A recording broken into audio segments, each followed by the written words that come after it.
வணக்கங்க. சூப்பரான ஹோட்டல் சுவையில் இருக்கக்கூடிய ஒரு வெஜ் குருமா எப்படி செய்கிறதுன்னு சொல்லி பார்க்கலாங்க. ரொம்ப ஈஸியான ஒரு ரெசிபி தாங்க. இதே மாதிரி மட்டன் சிக்கன்லேயே ட்ரை பண்ணி பாருங்கள், சூப்பராக இருக்கும். ஒரு கைப்பிடி அளவு புதினா எடுத்துக்கோங்க. அது கூட ஒரு கட்டை பூண்டு, ஒரு சின்ன துண்டு இஞ்சி, ஒரு தக்காளி சேர்த்து இதெல்லாம் நல்லா மைய அரைச்சி வச்சுக்கோங்க. இங்கிட்டு தாளிச்சுக்கலாம். ஒரு கடாயில் ஆயில் ஊற்றி ஆயில் காஞ்ச பின்னாடி ஒரு ஸ்பூன் வந்து ஜீரகம், ஒரு ஸ்பூன் சோம்பு, கடுகு எல்லாத்தையும் சேர்த்து நல்லா பொரிய விடுங்க. இந்த குருமா ரொம்ப டேஸ்ட்டாகவும் சூப்பராகவும் இருக்குங்க. அப்படியே அச்சசல் ஹோட்டல் குருமா மாதிரியே தாங்க இருக்கும். ஹோட்டல் குருமாவுக்கு இதுக்கு வித்தியாசமே இல்லாத மாதிரி அவ்வளோ ஒரு டேஸ்ட்டாக இருக்கும். இது கூட ஒரு பெரிய வெங்காயத்தை சேர்த்து அதையும் நல்லா வதக்கலாம்.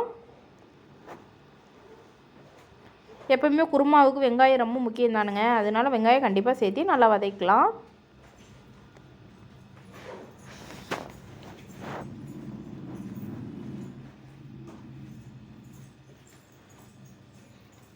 வெங்காயம் நல்லா வதங்கின பின்னாடி நம்ம அரைச்சி வச்சுருக்க பேஸ்ட்டை சேர்த்து அதை ஒரு வதக்கு நல்லா வதக்கலாம்.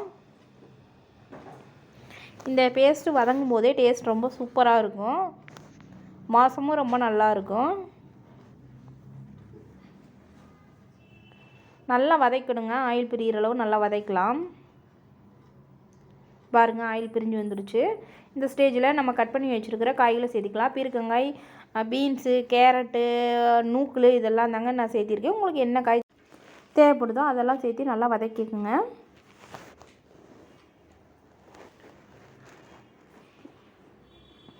இப்போ நம்ம மிக்ஸி கழுவின தண்ணியும் சேர்த்து நல்லா ஒரு கொதி விட்டுக்கலாம்.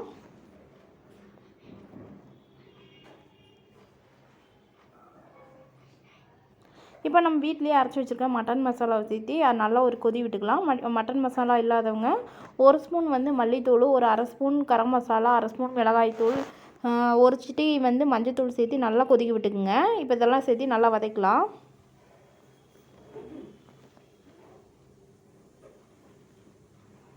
இதுக்கு தேவையான அளவு தண்ணி சேர்த்திக்கலாங்க. தண்ணி சேர்த்து நல்லா கொதிக்க விட்டுக்கலாம்.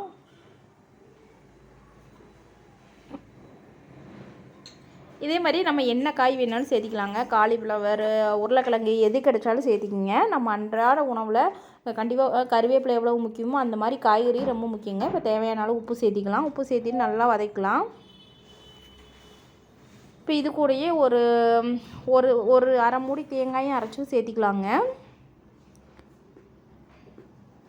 தேங்காய் அரைச்சி குழம்பு கூட ஒரு 5 நிமிஷம் கொதிக்க விட்டிங்கன்னா குழம்பு ரெடி ஆயிரும்.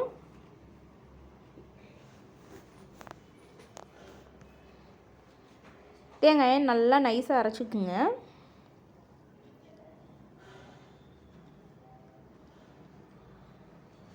இப்போ இந்த குழம்பு கூட தேங்காயை கலக்கலாங்க.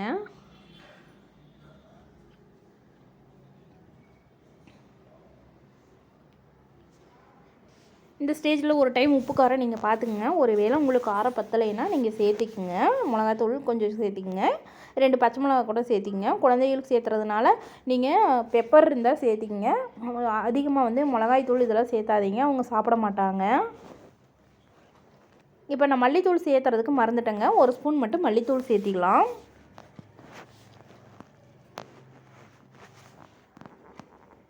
அவ்வளோதாங்க. மல்லித்தூள் சேர்த்து ஒரு 10 நிமிஷம் நல்லா வேக விட்டால் சூப்பரான சப்பாத்தி வெஜ் குருமா ரெடி ஆயிடுச்சுங்க. இதே மாதிரி ட்ரை பண்ணி பாருங்கள். 4 சப்பாத்தி சாப்பிட்றவங்க இன்னும் சேர்த்து 4 சப்பாத்தி சாப்பிடுவாங்க. அந்தளவுக்கு டேஸ்ட் ரொம்ப சூப்பராக இருக்கும். நீங்களும் இதே மாதிரி ட்ரை பண்ணி பாருங்கள். ட்ரை பண்ணி பார்த்துட்டு இந்த ரெசிபி எப்படி இருக்குன்னு சொல்லிவிட்டு கீழே இருக்க கமெண்ட் பாக்ஸில் கமெண்ட் பண்ணுங்கள். தேங்க்யூ.